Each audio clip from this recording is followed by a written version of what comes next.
Okay. I'm not signing nothing. Okay. I've been through the system, but I know you have. You're Jeff. not my friend. Yes, All you're you- trying to get is some stupid ass confession, and you're not gonna get one.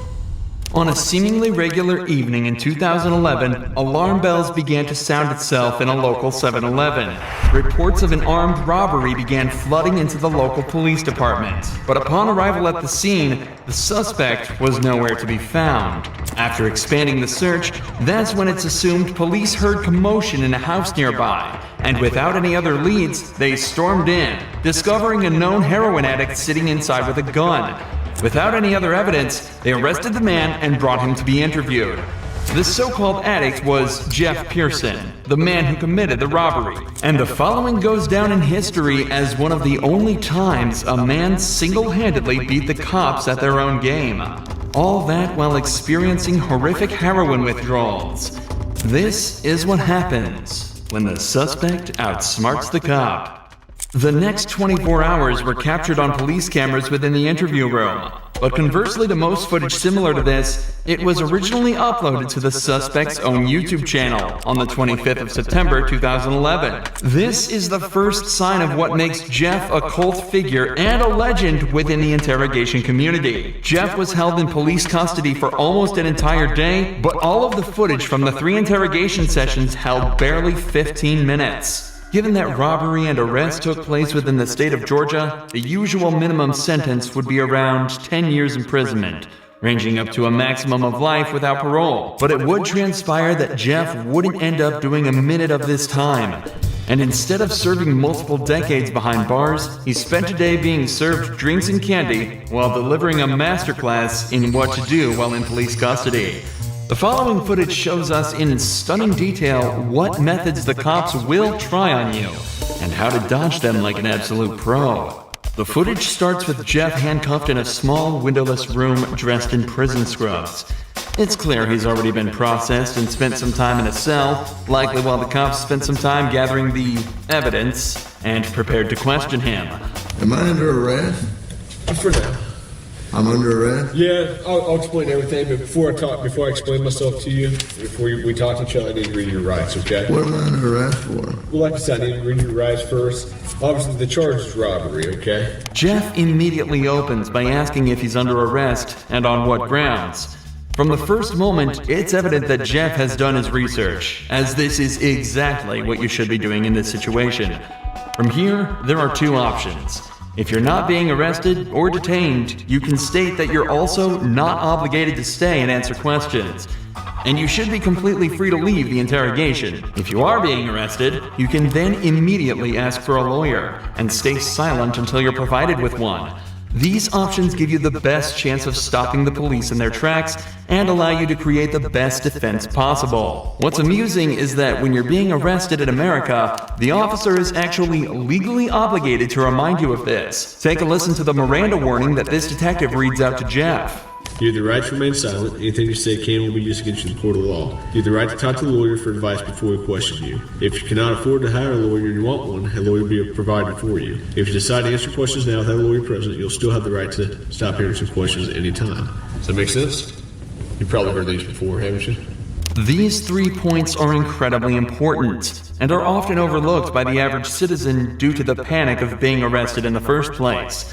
Alongside this, because of how much we hear these lines in media such as police shows and movies, most people completely glaze over it when they're being read these rights, and fail to take into account that they're actually being provided with useful information that allows you to stay safe and protected while in police custody. What this detective didn't mention though is that if you ask for a lawyer while under arrest, they are not allowed to continue questioning, and you have a complete, unquestionable right to refuse to answer any questions they may ask until you're provided with an attorney. The detective also ends the rights with a snide remark about Jeff's past, meant to subconsciously remind him that he is a previously convicted criminal.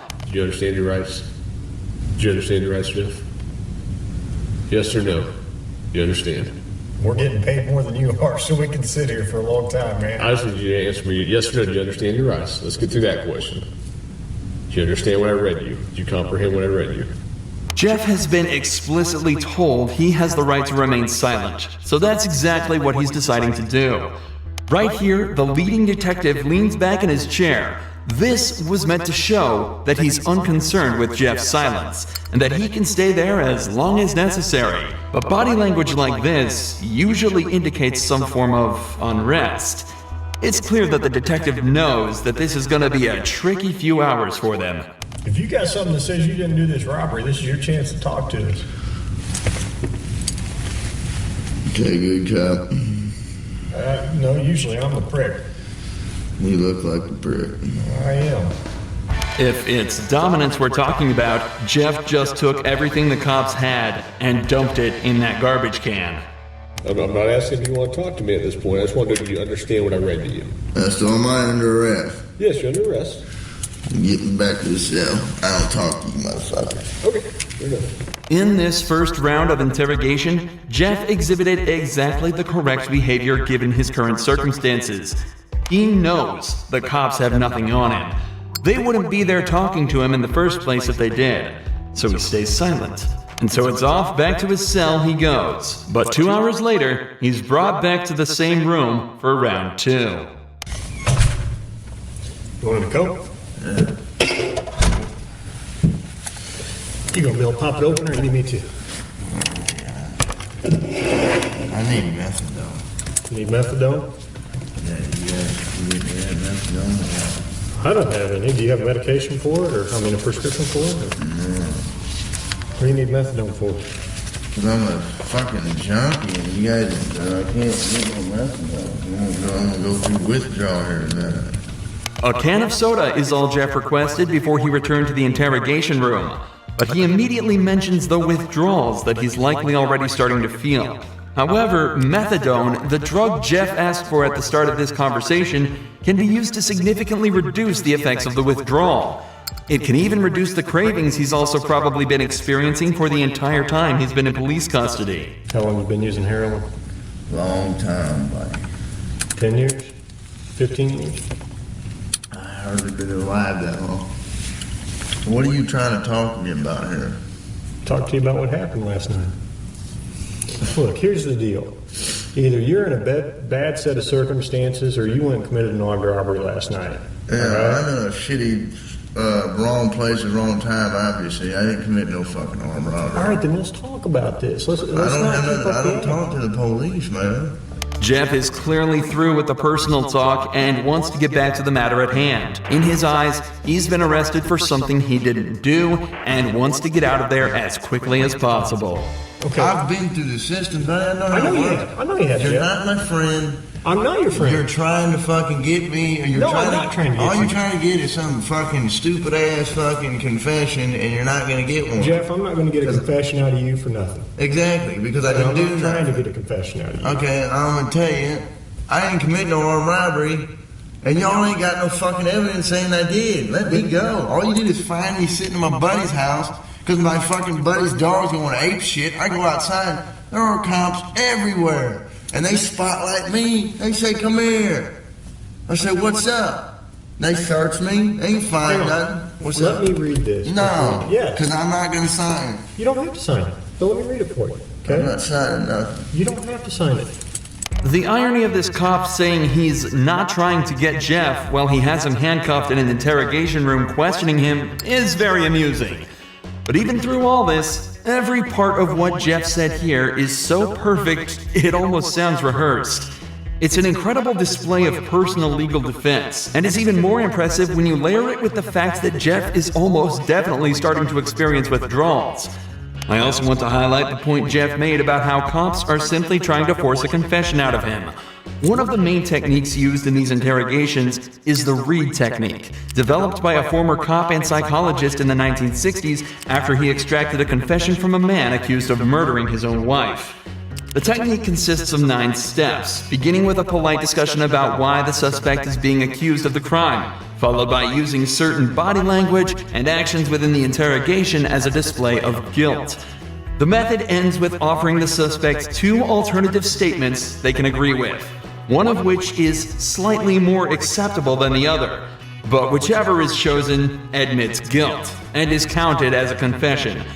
This method forces the suspect into a corner and is exceedingly good at extracting false confessions from innocent suspects. In fact, the original case that technique was formed around fell apart after discovering that the man in fact did not kill his wife and was tricked into giving a false confession. Absolutely next level gaslighting. Tell me what happened last night. Plain and simple, your side of the story. I'm not talking to you. I'm annoying. All right. This is what I don't understand.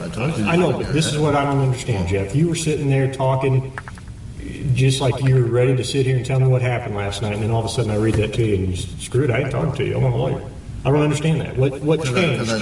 Because I told you what, I already told you what happened. You didn't. How didn't I?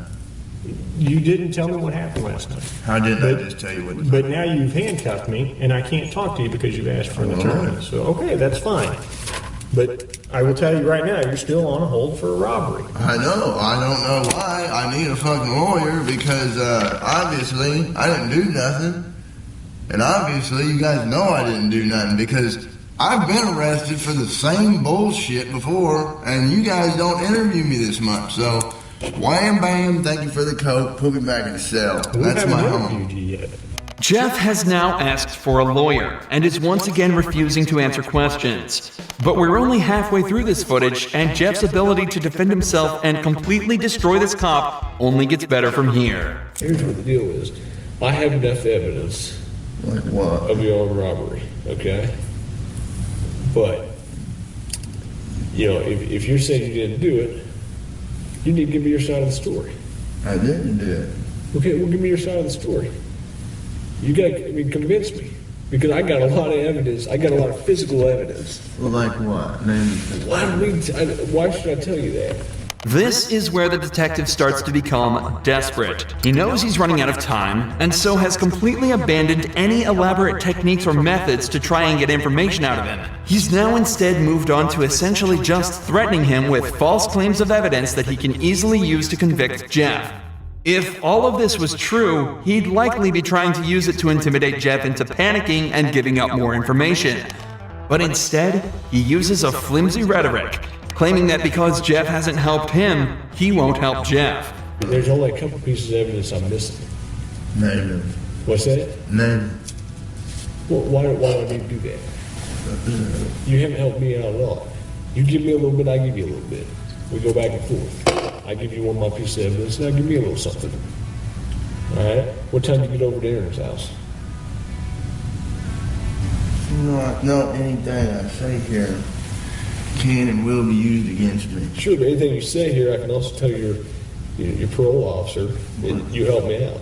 That doesn't mean dick. Now the detective is desperately trying to bargain with Jeff. If he helps the cops out, they'll put in a good word with his parole officer. But Jeff immediately realizes that means absolutely nothing. What does a gold star mean if you're stuck in prison for 20 years?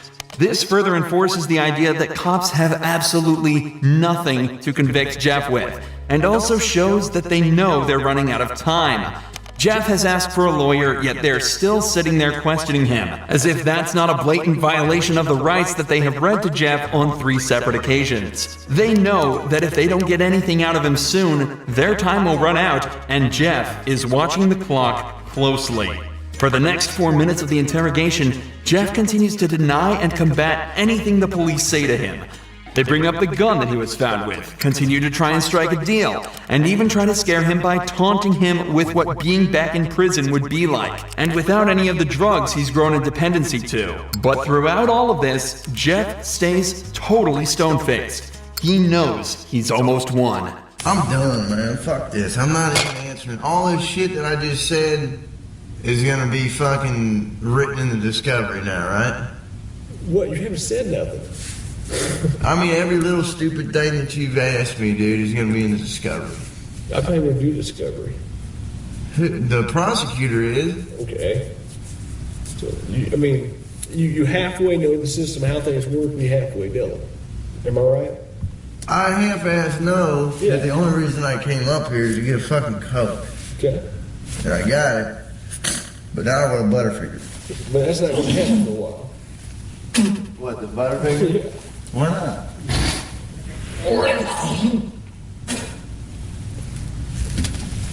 I need to go to the hospital. I'm coughing up blood.